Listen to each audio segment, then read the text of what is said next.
दिन पहले अगर किसी ने मेरे से पूछा होता कि ताइक्वांडो सिर्फ एक अमेजिंग किक्स का दिखाने वाला मार्शल आर्ट है या फिर एक डेंजरस मार्शल आर्ट, तो शायद मेरे पास इसका जवाब नहीं होता। लेकिन मैंने डिसाइड किया कि मैं सिर्फ इंटरनेट के ओपिनियन पे नहीं चलता। अब मैं खुद ट्राई करूंगा 30 दिन तक कि ताइक्वांडो कैसा मार्शल आर्ट है। रोज ट्रेनिंग करूंगा, अपनी बॉडी को टेस्ट करूंगा और देखूंगा कि सिर्फ 30 दिन में कोई रियल डिफरेंस आता है। ये वीडियो सिर्फ ट्रांसफॉर्मेशन की नहीं है, ये एक एक्सपेरिमेंट है। तो ट्रस्ट मी, मैंने कंप्लीट 30 दिन की वीडियो बनाई थी कि मैं कैसे मार्शल आर्ट लर्न कर रहा हूँ, मेरी किक्स कितनी बेटर हुई। तो मैं तुम लोग को फाइनल रिजल्ट दिखाने वाला हूँ। एंड उससे पहले मैं तुम लोग को एक अच्छी वीडियो बना के देने वाला हूँ, जिससे तुम लोगों को पता चलेगा तुम्हारी बॉडी में कैसे चेंजेस होने वाले हैं, कैसी कैसी चीज़ें होने वाली है एंड कितना तुम लोग स्ट्रेच कर सकते हो। क्योंकि मेरी कैमरे की क्वालिटी इतनी अच्छी नहीं है कि मैं तुम लोग को कंप्लीट एक गो थ्रू दूँ। Now let's start the video.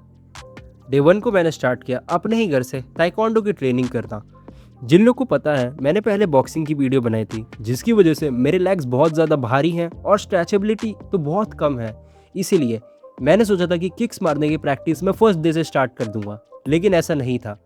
सबसे पहले एटिकेट्स, बो करना, डिसिप्लिन मेंटेन करना और सीनियर की रिस्पेक्ट देना। ताइक्वांडो सिर्फ फाइटिंग नहीं है, ये एक कल्चर है, जो कि मेरे को डोजो में पता चला। उसके बाद वार्म अप, हम लोग को अपने लेग्स को स्ट्रेच करना है, अजीब तरीके से, लेकिन हाँ, ये बहुत इफेक्टिव था। बेसिकली मैं बोलूँ तो इससे मेरे पैर कंप्लीटली खुल गए थे एंड मेरे को किक्स मारने में बहुत आसानी हो रही थी।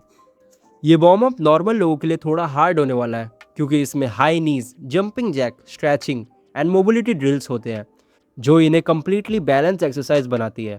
लेकिन ध्यान रहे, तुम लोग अपने वार्म अप में इतनी एनर्जी वेस्ट मत करना कि तुम लोग की ट्रेनिंग के लिए टाइम ही ना बचे। उस दिन मुझे समझ आया कि फ्लेक्सिबिलिटी दिखाना और फ्लेक्सिबल होना दोनों अलग चीज़ें होती हैं। उसके बाद मेरे को समझ आया हम लोग के बेसिक स्टैंस, जैसे कि वॉकिंग स्टैंस, फ्रंट स्टैंस और फाइटिंग स्टैंस, जो हम लोग को बेसिकली खड़ा होना सिखाते हैं।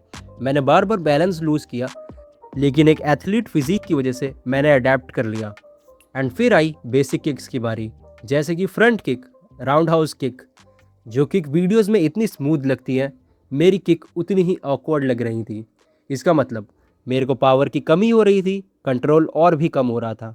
और जब इंस्ट्रक्टर ने बोला कि किक के बाद तुरंत गार्ड वापस लाओ, तब एक अजीब सी चीज़ रियलाइज़ हुई कि किक मारना ईजी है, लेकिन किक के बाद खुद को डिफेंड करना और भी डिफ़िकल्ट है। पहले हफ्ते के एंड तक मेरे हिप्स, लेग्स और कोर इतने सोर थे कि सीढ़ियाँ भी उतरना बहुत मुश्किल लग रहा था। लेकिन एक चीज़ इम्प्रूव हुई थी, मेरा बैलेंस। पहले मैं 5 सेकंड एक पैर पर खड़ा नहीं हो सकता था, लेकिन अब मैं धीरे धीरे कंट्रोल में आने लगा था। वीक 2 तक हम लोग को बेसिक रिपीट करते रहना था, और वहीं से मुझे समझ आया कि मार्शल आर्ट का सीक्रेट फ्लैशी मूव्स नहीं है, इसका सीक्रेट है बार बार ट्रेन करना। इसका मतलब रेपिटेशंस। हर किक, हर स्टैंस और हर मूवमेंट 100 टाइम रिपीट करना होता है। इसी वीक मैंने अपना पहला प्रॉपर पैड वर्क किया। इसका मतलब मेरी किक्स को एक पैड पर मारना, जिससे मेरी पावर इंप्रूव हुई, मेरा बैलेंस इंप्रूव हुआ and at the same time मेरा एम इंप्रूव हुआ। जब किक पैड पर पड़ रही थी तो उस साउंड के साथ मेरा कॉन्फिडेंस भी बहुत बढ़ रहा था। लेकिन इंस्ट्रक्टर बार बार एक ही बात बोलते थे, पावर से पहले टेक्निक सीखो।